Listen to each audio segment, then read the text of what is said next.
there's a funny thing that I see everywhere, just like, oh, you're just a fan with a podcast, and I don't know what I am these days, but I feel like we can do things to the best of our ability, and we can provide something in the space.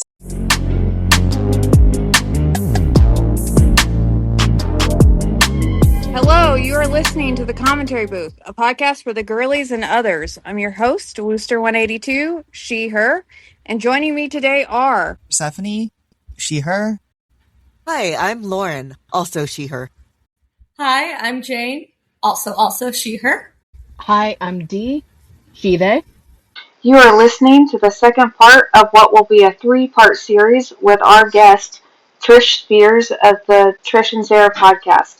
Here's part 2. Enjoy. You have a really good point about the visibility and how that does affect social media use. Like someone like me, I'm not very visible. I have the people that follow me, and I follow the people that I follow, and that's pretty much it. But when you do become more of a public figure, I feel like it is a good thing to step away from that kind of instant, completely public sort of communication.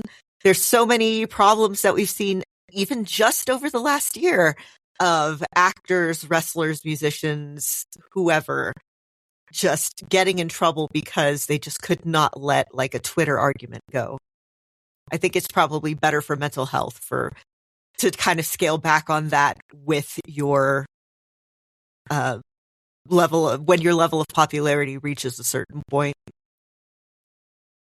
Yeah, and we're like not even on a major level, and we still get it. So God knows what it's like when you experience it much higher up. And I speak to people who in wrestling who have experienced like an insane amount of hate, and I talk to musicians from things I've done in the past still that you kind of experience it too. And a lot of them have kind of given up on social media and stuff, and have somebody else run it. The same way like Bryan Danielson does with his social media sort of thing.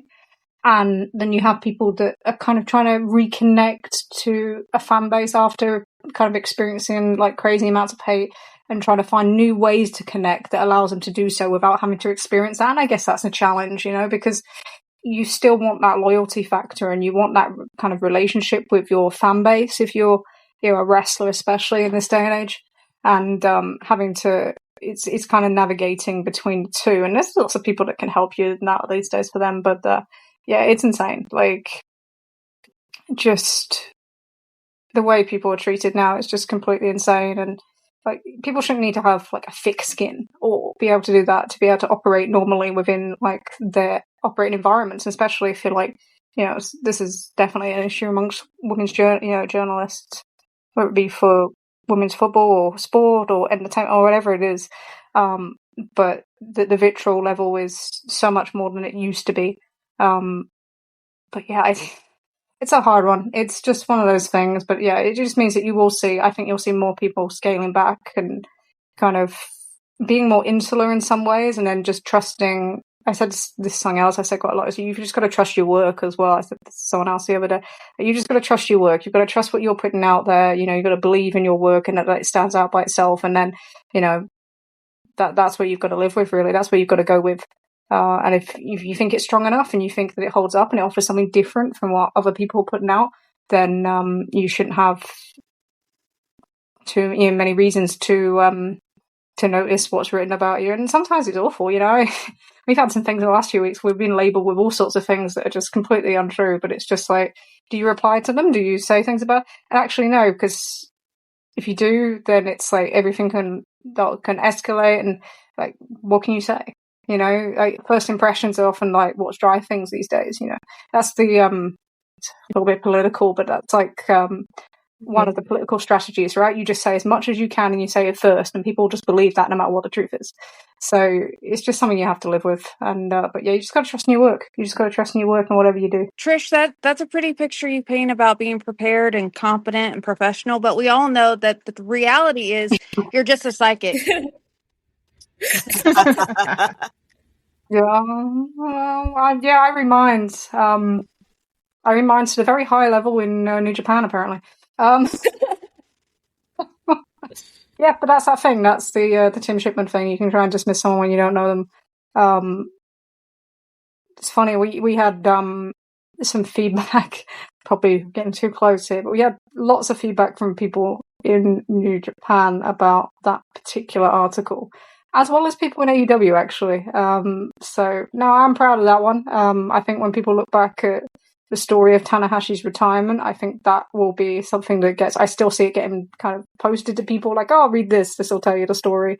And I think that's something to kind of be proud of, to play a part in something that was such a major, major event in Japanese pro wrestling and New Japan pro wrestling, and the career of Hiroshi Tanahashi. So I believe he was happy with it. So that's pretty cool to me. That's Hell yeah.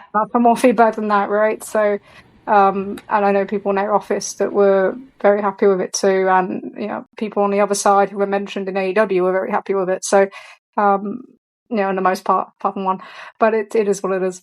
But I'm pretty proud of that one, and I can be psychic. That's fine. I think that there's a benefit sometimes to people underestimating in a way, and thinking, Yes. oh, you don't talk to anybody, or you don't do this and do that. Because actually, sometimes I can just operate. Sounds really.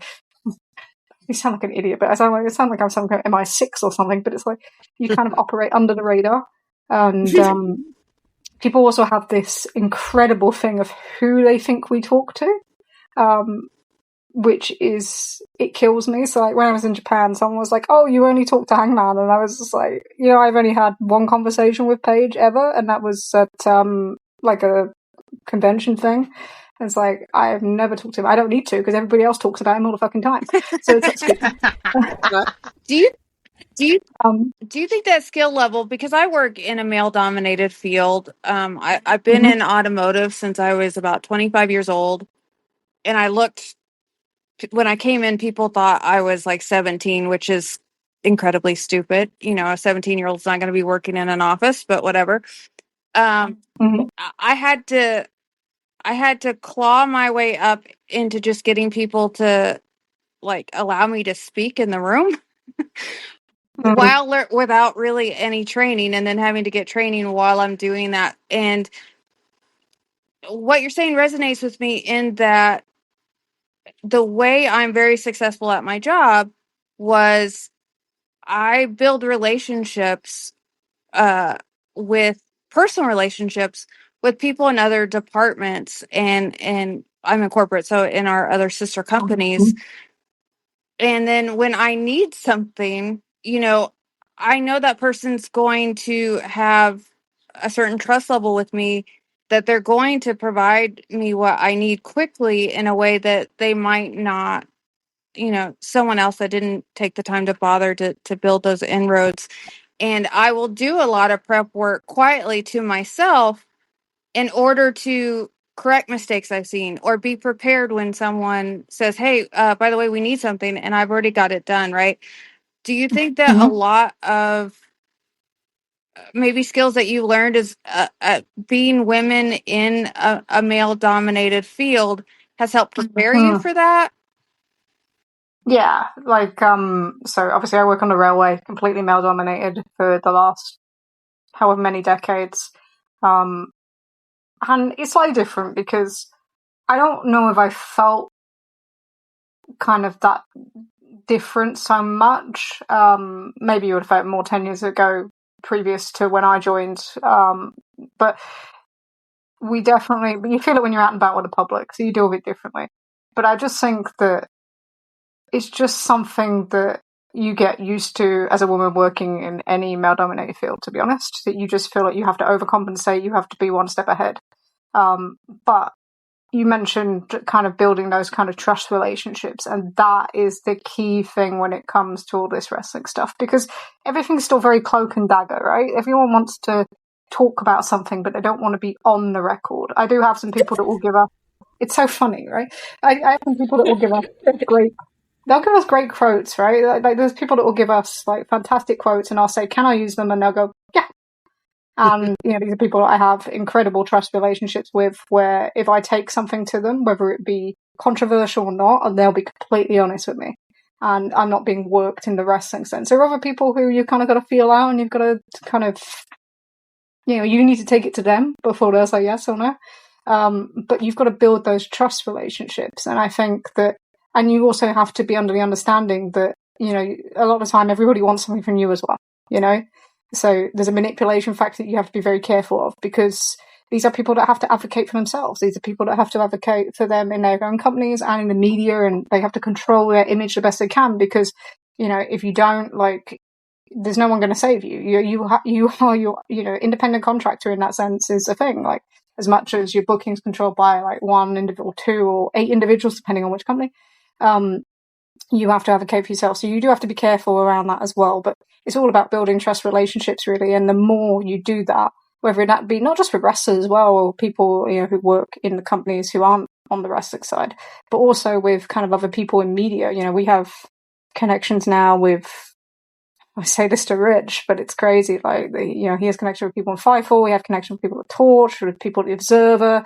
You know, you name it. Like, and that always helps too, because it's like a network thing. So you can always get a better idea of what's going on by going to different people, because everyone talks to different people as well. You know, not everybody talks to everybody. That's not a thing.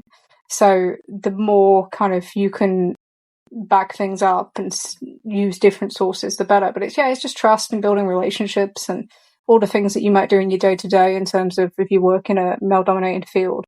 But with us, it's having those things that are, you know, that you build it up with as well, with having things that are right, quite frankly. So I'll tell you a funny one. There's a there's a journalist that we work quite closely with. And last year I was kind of, Goto's going to win the New Japan, the IWGP World title. And they were like, no, he's not. And I'm like, no, seriously, he is. And it's like, that sounds like a terrible idea. And I was like, no, it'll be great. It'll be great. I promise you it'll be great.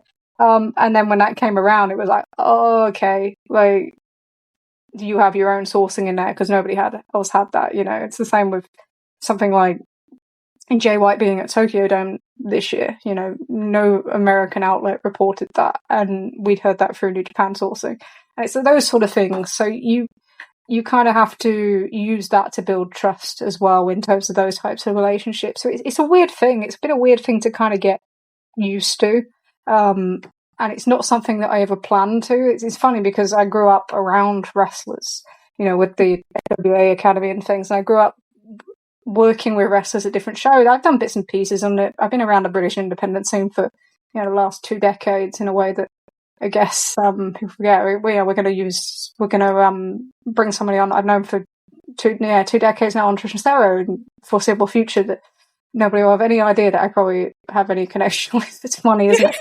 But so it's like using and building those connections, and you learn them over the years. And now it's like, I texted him the other day, and I was just like, hey, do you want to do this show? And I was like, you know, I said I'd never get into wrestling stuff outside of just like being around and watching and whatever. Yeah, well, I fucked that up. So there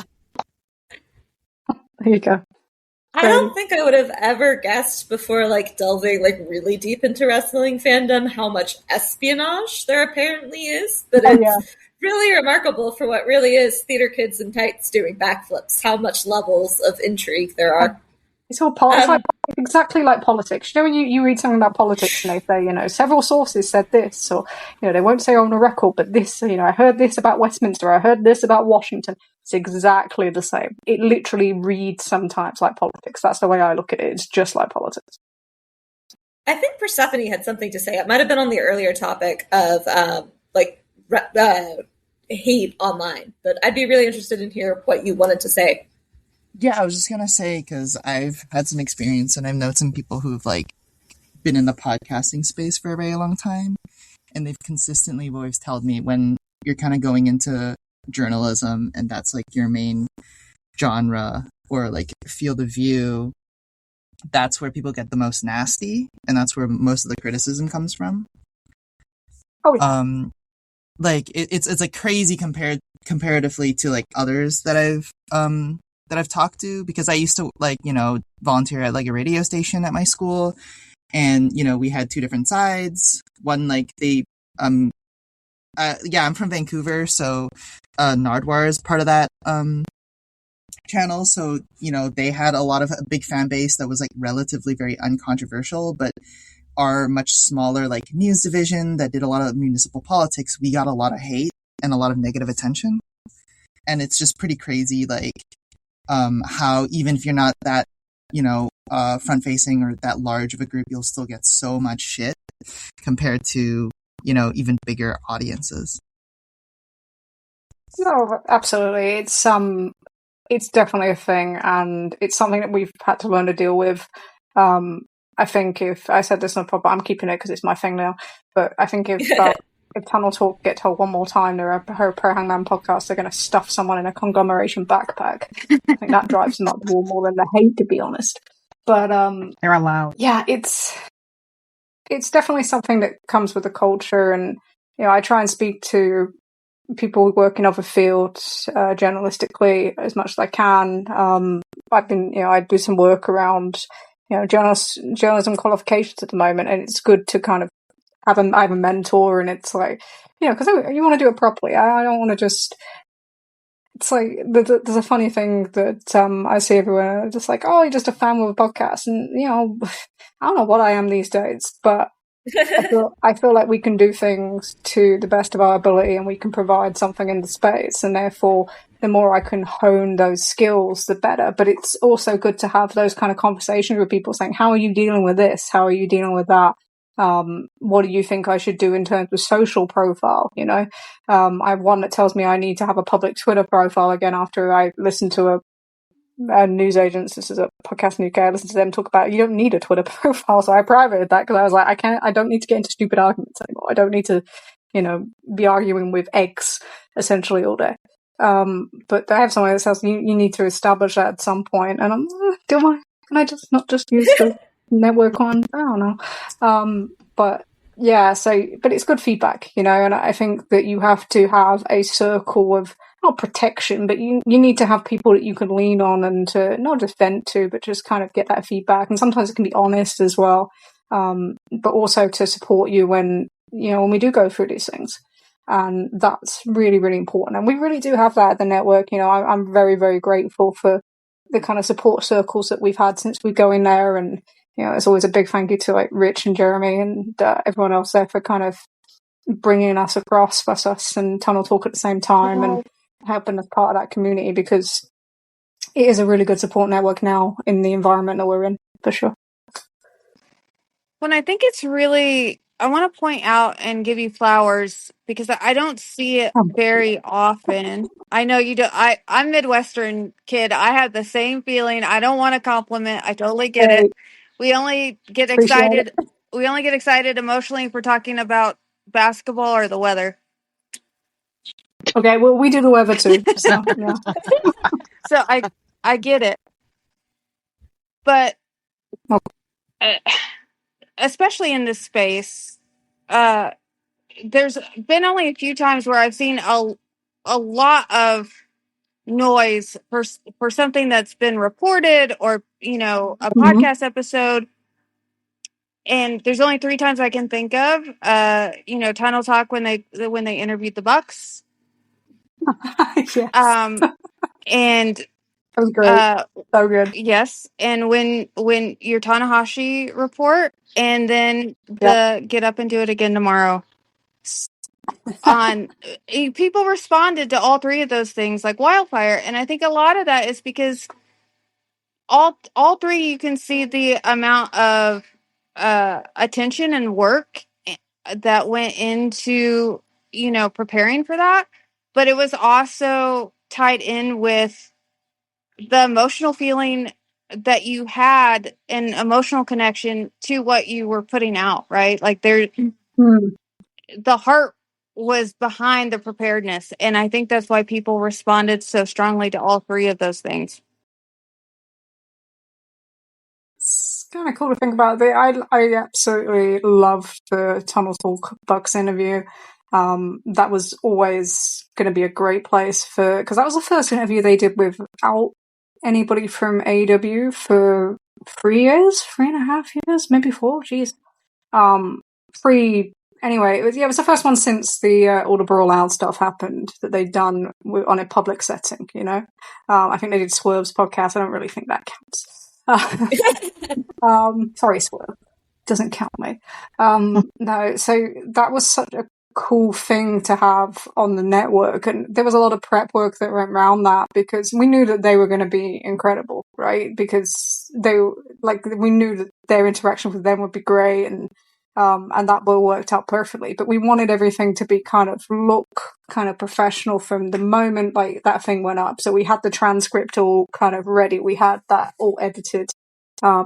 Thanks to Amy who assisted with that, and then we had everything to launch on the website and everything like that, which Jeremy did. So it was kind of like a big group initiative between a number of us to kind of make that just kind of, I'm going to say pop, but that sounds such American, sorry. But it was just like, yeah, we just want that to kind of go bang and people to go, holy shit, like, what are they doing on there? Like, what's going on? What's Tunnel Talk? And I must admit, when we had like Tunnel Talk written in the Wrestling Observer newsletter, that was like, that's one of our network proudest achievements. So it's so good. But yeah, like something like that is, that was people on the network worked with them to pitch it and say like, we think that this would work. Is this something you're interested in? And they jumped at it, and we're very lucky that that worked like that. And that's the sort of thing you've got to do sometimes. Look at doing something different and being a bit more adventurous, because you can just kind of tick along, or you can try and do different stuff and experiment. I don't think there's anything wrong with that. And then when it comes to the other two, like the Tanahashi one, that was a story I had 2 years of kind of information on, and it was kind of like, no one's writing this. Nobody's writing this. I'm like, there are people that know more, but nobody's writing it. I can listen to people talk about it. I listen to Super J-Cast, who Joel is like the premier Trish troll because he just likes winding up AEW fans. He actually doesn't mean any of these things. He's just being British. I heard him talk about it, and I'd heard like Josh at We Work Stiff talk about stuff, and Keeping It Strong Style on our own network talk about stuff, and I'm like, I can just put all this together in written form. And it took a while, and I had to be kind of, it's hard to put together. I had to put it, I think, in like 5 different segments, and Eric, who is does such incredible Japanese coverage on our team, he was kind of not babysitting me, but like you're coercing something like, oh, you're doing good, you gotta get there. You get to like yeah, right. So he had to kind of go, it's okay, like we'd have to delay another week, it'll be worth it. And he had to calm our kind of manager guy Chris down, who looks after like put a task in the newsletter and be like, just give her time, it'll be worth it. And then it was so weird because like it hit Reddit, and the next day there was like people making YouTube videos about it, and I was like, what the fuck is going on? Excuse my language again, I'm so sorry. I work it's fine. This is a cursing podcast. We are this is safe space. We're pro swearing. It's fucking fine. Cool. I try not to swear when I'm guesting. But that kind of like blew up, and then obviously it was in the Observer and stuff, and we had a lot of feedback from, and but that one took time. But the funniest thing about that was this is so stupid, but I realized I had the whole New Japan side, and I was like, how do I get a Okada's side and like the AEW side? And then I realized, oh shit, I can get that. It's just so. I was like, oh yeah, okay, let's do that. So yeah, then I went to people on that side and on the AEW side, and there was a lot of people that opened up. Obviously, our guys who do the New Japan podcast on the network know people who work for both companies as well, so we got things from there. So it was really kind of a group effort, and it's just like putting all these things together. And the idea was, again, it needed to be really clear, it needed to be really concise, it needed to emphasize how many sources, we needed quotes from said sources as well, because like, again, like I'm pretty much unknown to most people, so you have to have all of that in there. So it was just I'm proud of it. There's not many things I'm proud of generally. I will admit to being proud to, but was proud of that one. And yeah, the the Hangman thing, that was I don't even remember where I started. I just started listing off all these numbers, and then I think he said like the line, which was the Moxie line originally, like get up and do it again tomorrow. It's the Moxie line, and I just kind of adapted it. And then we just listed off all the things like that he does numbers wise that he never gets credit for, and he never will, because that's Adam Page. And I don't really know why that one resonated so much, but it's kind of cool, And I remember when he said something similar at the All Out press conference, and people were like, "Yeah, there's so many tech messages." I'm like, "Yeah, okay." But It's just I guess you never really know what's going to connect with people. We talk about the CM Punk episode we did, 14B, which was the way that connected and opened up so many doors for us. You don't know. Like, there's so many times that we record stuff and I absolutely hate it. And I'm like, that was shit. Like, I hate what I've said there. I hate what I've done. I just don't like any of it. And then people go, oh no, I really like this. Or I really connect with this. Or I want to discuss that. And I'm like, okay, I know fuck all. That's my turn. Congrats, Like, you're an artist. we get to the end and we just look at we just look at Leah and we're like, was it good? But yeah, our producer Leah, she has to kind of talk us around sometimes off the deep end, and then it comes out and people are like, oh, okay, I enjoyed this, or I didn't enjoy that, and that's fine. Like, you no one bats 100. No one bats 100, whatever. Oh. This is one of the benefits of this podcast, where I immediately forget everything I've possibly said on this podcast. Like, I don't worry at all what I'm saying, because I don't know what I'm saying when I'm saying it, and I don't know what I'm saying after I've said it. It becomes a nice surprise for all of us later. Excuse me, I have something to say. Oh no. I have something to say. The man. So as a man, so like what Trish was talking about with her Tanahashi sort of thing, because I'm not gonna burn my sources, but like in the spaces, right? Everybody kind of knew what was going on. So in pieces, but Trish was the only one brave enough and bold enough to put all of it together and write the story. And like, that is why so many people in the space respect you, Trish. And when you are that bold and taking that step when nobody else is going to do it, of course a woman has to step up. So I just want to say thank you for that, Trish. There were so many people that did great audio on it, but I just thought that it would communicate much better in written form. And we are very, very lucky with the people that we have in Japan, who not only help us with source information, but also help us like culturally understand things, and especially business practices. Because, if you've read anything today or seen anything around the Yorisuji Kadani thing, which we'll cover on our next pod, it's like, if you don't kind of understand the way things work in a way that's different from practices in the UK and the US and Europe and that sort of thing, then it's hard to understand some of these things. So he's like, we've got, it's just really useful to have that guidance and to have someone to just kind of call back on and go, okay, just explain like how this works. It's rather than just having this information, explain how that plays out in kind of in reality, so yeah, that's what I'm really, really grateful for as well, is that we've been able to build that too. That all plays part of it, but it's just being able to put these things together really, and trying to get it to the point where it is able to communicate with somebody who may have never seen a Hiroshi Tanahashi match in their entire life, or have never seen anything, or explain what these numbers mean or how they dictate. Because, the thing about numbers, and the reason why we use numbers so much, is numbers dictate so much of wrestling booking, whether we like it or not. And most of the time we don't. But, and it's not all be all and end all, because a lot of the time, every booker has their own kind of preferences. But it's still numbers at the end of the day that will hold up a lot of different things. So you have to then explain, what these numbers are and then why they're being used. And it's the same with anything else. So that was something that was big about that article. That was, it needed to be contextualized in a way that it's easy to explain to everyone without like talking down to anybody. But also, like, so if you don't know much about Tanahashi, you can understand these parts of this journey. While also having enough evidence and that so it stands up with anybody else's writing if you're writing about more serious subjects. So it's a challenge. I'm not, I still think I'm definitely a writer, a work in progress, but that's the kind of how we put that one together, really.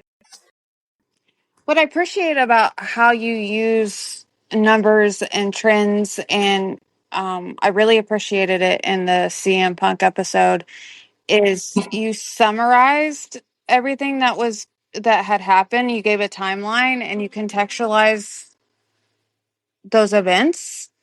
You do the same thing with when you're talking about ratings. So something that drives me crazy, and you see it a lot, you know, especially with the male fans on Twitter. They'll go, oh, well, when Hangman was champ in December, the ratings were trash, and MJF, you know, he's way more over because he's the next week he popped this number, and that doesn't contextualize anything, right? You've got to look at the trend year over year. You have to look at the. I'm not to do with it. And to be honest, like if you look at the first month of MJF's reign, like there's no difference to the page reign up to November. Like it's because of the difference has been the rating system, right? So they changed the rating systems back in January. And that has meant that they've increased viewership massively, and slightly with a demo, not by as anywhere near as much. So it's very easy. I think that's because like, everyone wants to use like numbers for an agenda rather than using numbers as something to analyze. So it just becomes, oh, I can beat somebody with numbers now, which is quite amusing. My number is higher than yours. And it's crazy, too, because as someone who watches, I've never watched, I don't think since I moved out of my parents' house at age 18 that I've watched any cable ever. Like, I only exclusively watch through streaming. And I can't be the only person who's experiencing media this way. So it's like, well, are any of these numbers real? Are the PPV numbers real? We're all just comparing made-up dots sometimes. But trying to get the best sense of what the dots do and don't reflect is something that I really respect that you do and really appreciate, because I don't understand what's going on without it. And it's crazy, right? Because like these numbers that we have now, like there's so if you look, you never need to do this, by the way. But if you look down into the kind of down demos, when we start splitting them down by age groups, by by sex and that sort of thing, some of them are just batshit. Like they don't mean anything. They're just, there's no logic to them. And at least in the old system, as much as it was very much flawed through Nielsen, you could at least like kind of see patterns and that sort of thing. You can see very, very little with this right now. And I think that's a frustration for everyone involved in that, because so much of their business now is driven by TV and driven by TV numbers. And it also is, it's harder because if you look at like, so we still get the UK numbers for Dynamite and Collision over here on ITV. And so a lot of the time there's no correlation between what's happening with the US and what's happening in the UK. So I don't know how they do it. And it's the same with, and in the past, the most reliable thing has always been to look at the numbers for attendance. But the way that people are going and consuming these kind of events is changing. So there's much more of a thing around destination shows. I always talk about this. It's my little go-to word at the moment. But it is a true thing that's happening, not just here, but we're also seeing it in Japan. We're seeing it generally with sport as well in the UK. That going to something like every week, or the smaller kind of thing, like when TV turns up in your area, is not now viewed as the same way as going to like a stadium show or going to a big arena show or something like that, or a pay-per-view. So you're finding that the audience is more gravitating towards those things where you get those big moments, those things that you can go and celebrate, those things you consume. You stick them on your TikTok, you stick them on your Instagram, whatever. It's like there is definitely a movement towards that, and especially while people are more hard-pressed economically. You want something that has guaranteed value, and that's maybe different to especially like 2021 when people, when we're just coming out of like COVID and people just wanted to do anything, right? So now people are picking and choosing their experiences to give them the greatest value because they can't afford to do everything as much. And that's definitely something we see in Japan with the rate of inflation and the deflation of the currency there at the yen. So you buy earlier and you have to kind of pick, okay, this is what I'm going to do. So things that are different, which is what they do a lot of shows there at the moment, which are on produce shows. So they're like kind of like centered maybe around one or two wrestlers, but they're different from the regular things, so they get good attendance. It's that sort of thing. So you also have to keep an eye on those kind of trends, and it's so difficult, but it's just, we just wanted to have a way to explain that to everybody the best that we can, rather than people just relying on vibes out on Twitter or things like that. They just want to kind of explain. They don't really want to explain. They want to just weaponize these kind of things. Where actually there's there's real value into them in terms of seeing the trends. Especially we said the last few years, we're like, what's happening with WWE? Like you could see it coming out of the numbers 2 years ago. Apparently you couldn't, or apparently you could. Depends what you claim now. But like, yeah, so for me, it's like you use them to identify trends, you use them to kind of see the way that each company is going, and then you can see what's going on with the talents as well. And then to see, how other things in life are impacting it. But it's not, I don't think it's something that should be weaponized, but as people get more access to things, and I guess especially with, the TV came about with like the Wednesday Night War thing kicking off, right? So everyone started to learn about viewership and demos because of AEW versus NXT in a way that they probably didn't actually damn. It was probably like four of us before then, but now it's like everybody cares about it because they were told it was such an important thing for that period of time, and it's then become this thing of searching for more and more information without actually kind of quantifying it, I guess. It very much reminds me, I've mentioned on a past episode of back when I was in high school, the Backstreet Boys versus NSYNC. Well, they sold this many records. Well, this is this number on the chart for this long. And again, it's one of the reasons I can't really take wrestling tribalism seriously. It's weird social climate. It's interesting too that what you were saying about destination shows, in general, like the stadium experiences, like if you look at the construction of new stadiums, it's more and more about private suites and luxury experiences. We're really like kind of concentrating on like going after these, either going after the whales or going for like in for a penny, in for a pound, making it as spectacle as it can be. But despite what Roland Barthes says, you can't only have spectacle. Like it has to have build up and payoff and all the stuff in between. So it'll be interesting to see how that affects everything going forward. I wanted to at least like touch on something really, really quickly, and this will kind of like pull from a weird bag of knowledge that I have. It's just the social climbing aspect of like fighting with numbers. It's like, oh, this demo was stronger here. Oh no, but this was more popular here. It's like, the whole concept of like number go up equals so everything's better.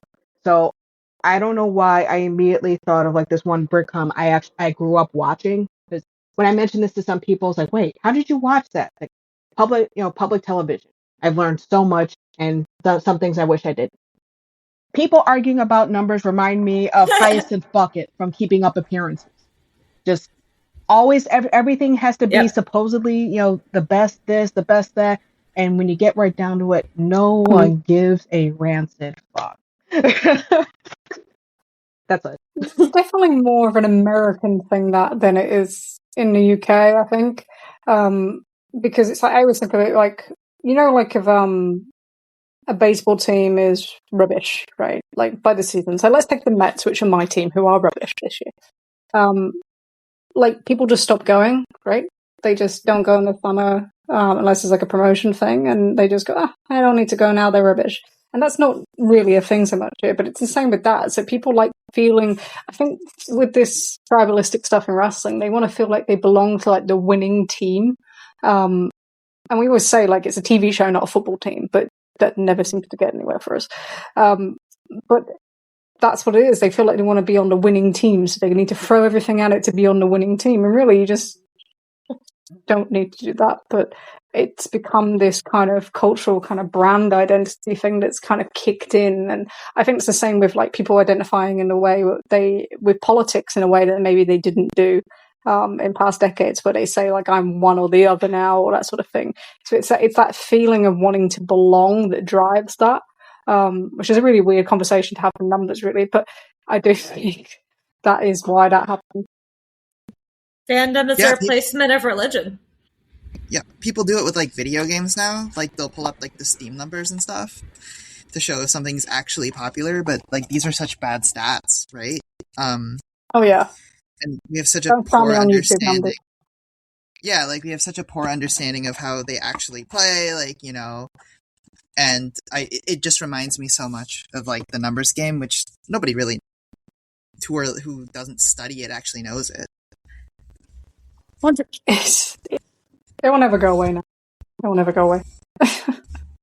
To add to that, it drives me nuts that, there's a large swath of fans that think that the casual fan is who AEW should be targeting, when I really think that there's an open market for, women 18 to 45 that have never been into wrestling before, like Jane, and would be willing, and the Tunnel Talk girls would be willing to get into it and get sucked in if you reached out and grabbed them.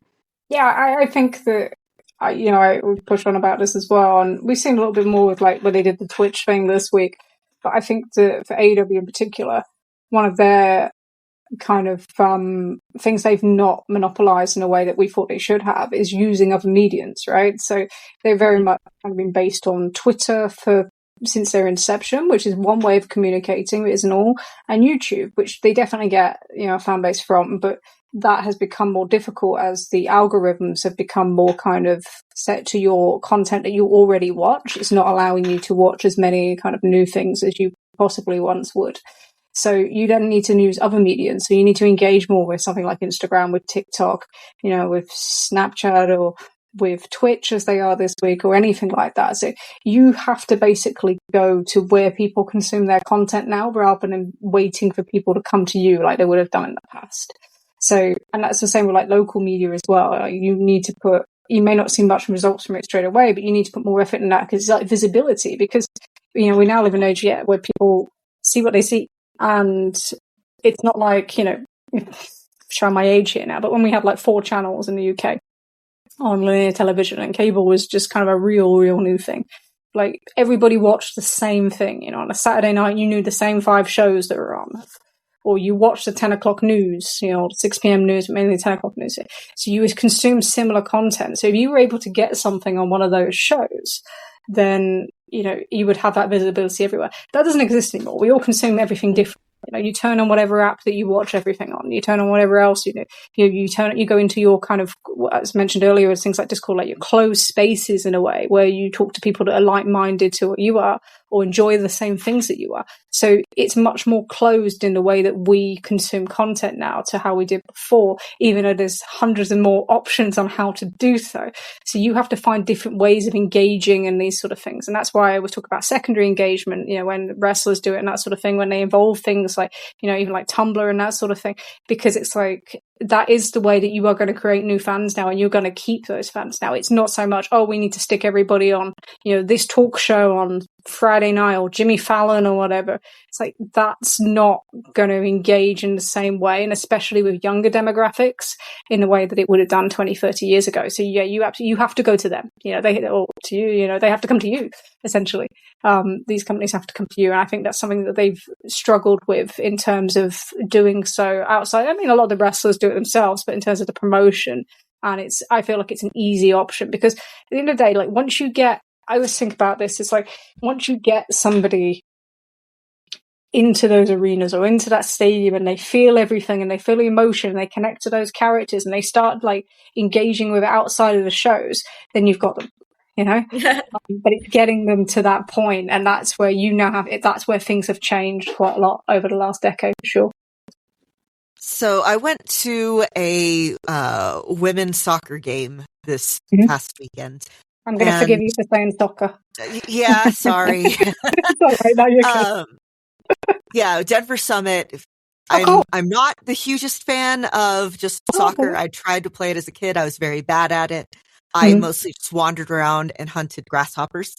But one of the things that me and my best friend and my spouse were talking about while we were there is that the PWSL has been doing a lot of outreach, like helping to do all of these local little groups and stuff to try and like attract more girls who want to play, attract more women who are interested.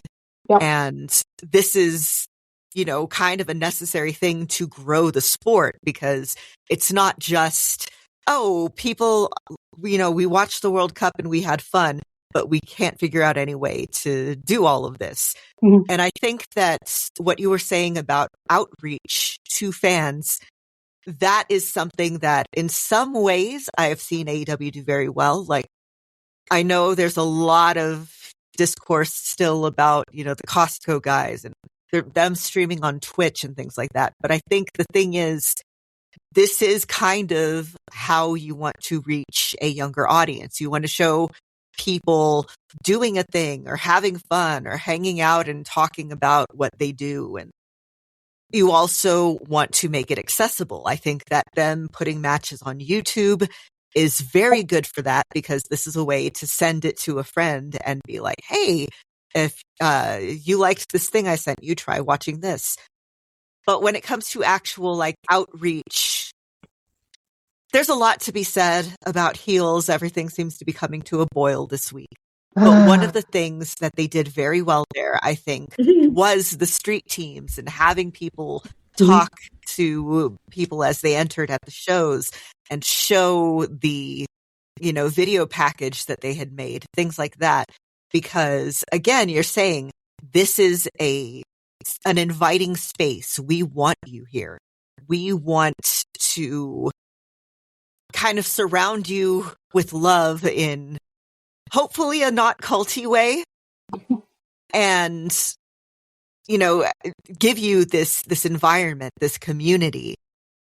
And that sort of thing, I think, is a very good idea. I would like to see them try other things. Do you have any ideas about things that would have worked on you, or things that you are seeing this void in need of filling? The thing is I always try to remember, this company came out of building one of those connections, being the elite and all that sort of thing. And the way they built that community, whether it be through live events or fan rallies, or, the way that they built All In terms of the first one in 2018. It was all built around that kind of connection to the fan base and ensuring that, everybody could be part of something, because that's what people want. I said that earlier, it's about in the tribalism bit, but people do want to be part of something. They want, and especially when it's growing, they want to feel like they're on the way up. It's like when you find an independent band, you see a tiny venue and then they get all the way up to being in a stadium show. That is, kind of, people like going on the journey, right? A few people that like to say it's about the journey rather than the destination. And, I think there is something absolutely to that. And there is in terms of a way that you can market yourself. And especially when you're a challenger brand, you're to a massive company like WWE in the US. So,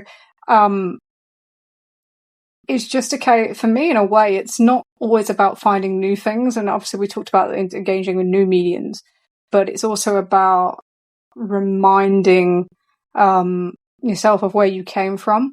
I think that got a little bit lost in 22, 23 maybe, in terms of building that personal connection.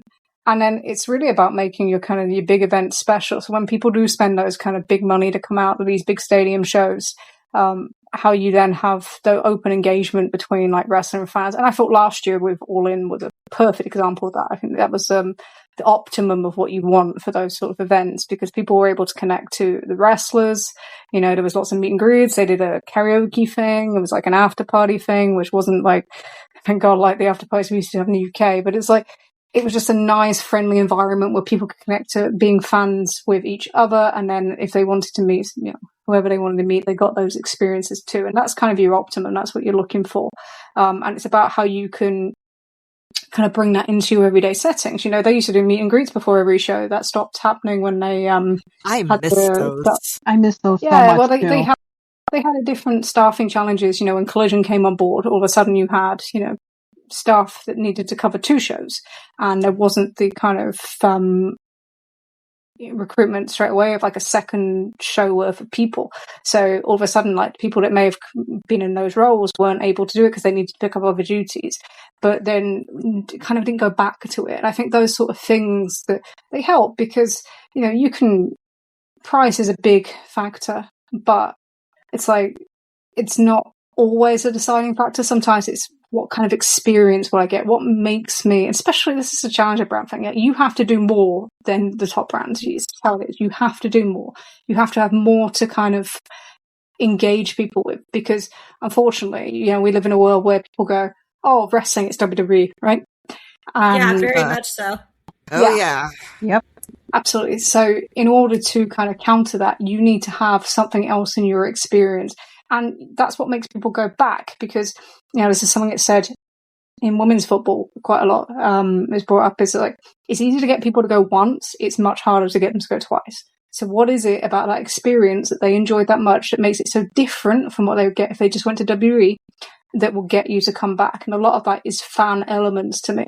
As much as it is the wrestlers or the wrestling on the show, or you see promos or whatever you see, it's about that. And it's why, like, I hate, like, just such a petty hate, but when they do like the 2-hour Ring of Honor tapings after like a collision or something, and it's like, so then a lot of people leave like in the middle of that, and it's like, so the last thing they see on the show is just kind of, oh, there's a few hundred people left, and like it's just kind of petered out, and it's not really the feeling that I think you want to leave people with. You want to leave people with, that was, I swear again, it was fucking awesome. Like that was such I had such a great time. Yep. I experienced all these things, and I saw a great show, and I'm going out like punching the air, like, yeah, come on. And instead of you getting that kind of lethargic, we probably should go now. It's quarter. I shouldn't say 11:45. I know that doesn't translate. It's like 11:45, in the evening, and like I need to go home. It's like, or like when they go to Grand Slam, it doesn't finish till like 12:30, and it's like, well, you need to get home, you got a car, you got a job, that sort of thing. So it's, to me, it's about how you change that experience kind of flows. And the moment that you walk into that building, we're not even walk in, like outside that building to walk out, and that covers everything. It covers the experience, it covers merchandise, it covers the way the show runs, the timings, everything. And I still think that rather than going forward that, they actually need to look back at what they used to do and put more of those things back into place. Hey, it's your host here, Wooster182. Please catch the next release for continuation of this discussion. Thanks so much, Trish, for the wonderful time. We are the commentary booth with Dee, Jane, Lauren, Persephone, and myself, Wooster182. We are produced and streamed by Doc of the Prescription Podcast. Our theme song is Gion's Song Creature by Nico Angelo. Please listen through the end to hear where you can find and connect with our work. See you next time. I have an online business card where you can see all the things that I'm currently up to. I have a Medium account because sometimes I do opinion pieces. I also have a writing blog where I do a little bit of practice here and there. I have a Ko-Fi account for people that want to commission me, buy some stuff directly from me. And I also have an online store via Redbubble. So to find where that is, the address is denishaartist.card.co. That's DANESHARTIS.CARRD.CO. I am a geek that has a YouTube channel, TagNeChick182. You can find what Persephone writes. It's called, one of her comments is Chalupa and Scallop. It's over at Comic Fury. Hi, this is Lauren, aka LW Salinas. You can find everywhere that I'm at my website, lwsalinas.com. That's LWSALINAS.com. That includes writing and voice work, including articles, podcasts, audiobooks, audio dramas. You can also find me at my Blue Sky Sith Witch. That's SITHWITCH, where I live skate wrestling every Wednesday, Thursday, Saturday, some Sundays, pretty much whenever I'm watching.